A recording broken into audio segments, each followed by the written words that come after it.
તો અમરેલીમાં ભાજપે બૂથ કાર્યકર્તા સંમેલનનું આયોજન કર્યું હતું। સંમેલનમાં પ્રદેશ ભાજપ પ્રમુખ સી.આર. પાટીલે પાકિસ્તાનના વડાપ્રધાન ઇમરાન ખાનનું ઉદાહરણ આપ્યું હતું। તેમણે જણાવ્યું હતું કે ઇમરાન ખાનને જોવા 200 કિલોમીટર સુધી લોકો ઉભા રહેતા હતા। ઇમરાન ખાન પાસે તમારા જેવા કાર્યકર્તાઓ ન હતા।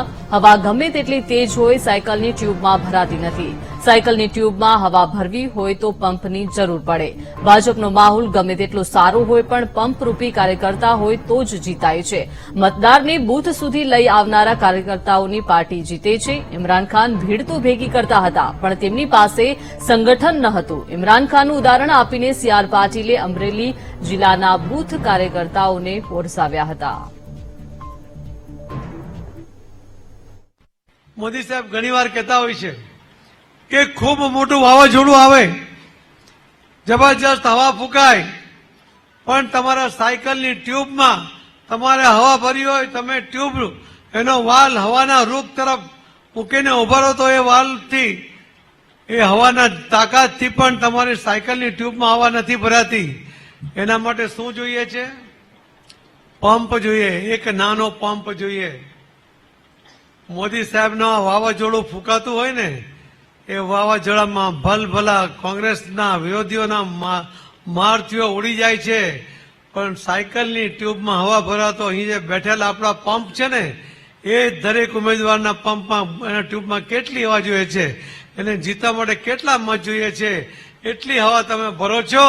એટલે મહત્વનું તમારું યોગદાન એ પંપ બનીને તમે આપો છો। એના માટે તમે બધા અભિનંદનના અધિકારી છો। તો તમને બીજો પણ આપું, ખરેખર ન આપવા જેવો છે પણ આપી દઉં।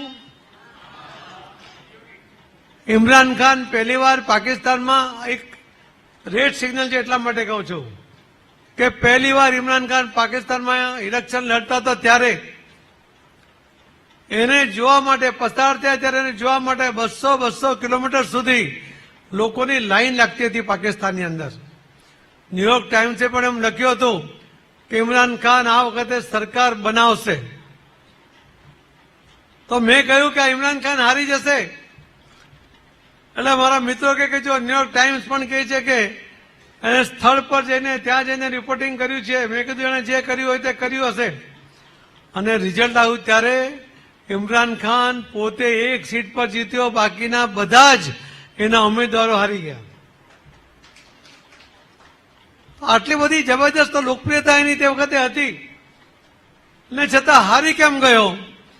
એની પાસે ભારતીય જનતા પાર્ટીના જે પંપ હતા ને, પંપ છે ને એવા પંપ એની પાસે નહોતા। એની પાસે કાર્યકર્તા નહોતા, લોકપ્રિયતા હતી, વાવાઝોડું હતું પણ પંપ નહોતો, એના માટે હારી ગયા।